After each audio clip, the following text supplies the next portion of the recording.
I want to talk about something that has been going around.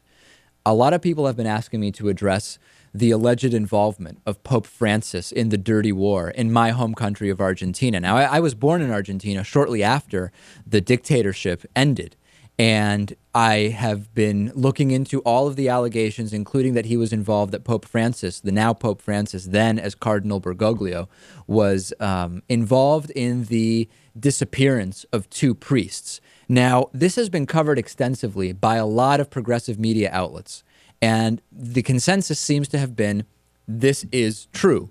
I've done a lot of research into this. I've talked to people in Argentina. I've talked to family members. I've looked at a number of different reports about this, and I've issued a number of criticisms about Pope Francis, including the position on gay marriage, birth control, the total lack of grounding in anything remotely contemporary when it comes to the positions of the Catholic Church, and the fact that, by all indications, he's going to continue that. However, I don't want to make allegations that aren't true. And the allegations about his involvement in the dirty war do not appear to be true, and more information is coming out about this, and I'm seeing hesitation from progressive media to take this on, to retract some of the statements that they've made, and that's concerning to me, Louis. All right. Ex-Judge Stracera, who was involved in the military tribunals during the dictatorship in Argentina, an individual who, what can we say about Judge Stracera Natan? I can't really say without reproach, but based on his position and today's position, we have no reason to think that there would be lies coming, right? Well, if you're going to make it an issue of credibility, there can always be someone lying. So, Yeah. But basically the issue is that according to the testimony of witnesses during the dirty war, there weren't any, supposedly, according to this judge, Right. there weren't any sort of accusations Right. against Pope Francis, Cardinal Bergoglio, in that period, in the post-war period. Right. So if you believe that, then obviously he's not a guy who was mixed up in things in general. Ex-Judge Stracera heard countless accusations about individuals involved in the naming and involved with the dirty war and disappearances, etc. Many of those names mentioned were not actually guilty or complicit in anything.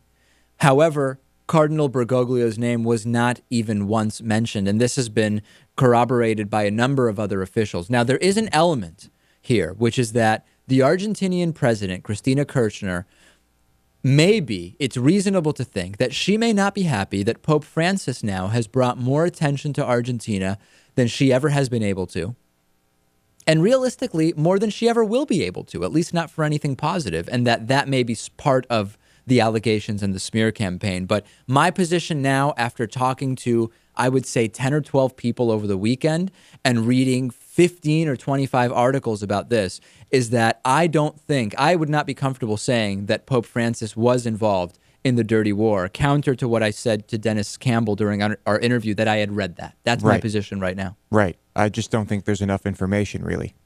But there's still plenty of things we can say about him that no question about are not flattering. Absolutely. And those are similar to what we've been saying about the Catholic Church for a while. And those are all still concerns, and my concern is no lower. And again, I'm not Catholic. I have no interest in the Catholic Church. I've been incredibly critical of the Catholic Church. My interest is just not making allegations that I don't believe to be true. And right now, I don't believe his involvement with the dirty war is something I can report and feel good about. Fair enough. On a side note, with the president of Argentina today, she seems to be all buddied up with the new pope now that she's asking for help creating a dialogue with Great Britain about the Falklands situation. So initially she said something negative about him, but now I guess she brought him some mate and she's all buddy about the Falklands. Yeah, that's a whole other story, which we'll discuss, I'm sure, in its own segment. That's pretty crazy.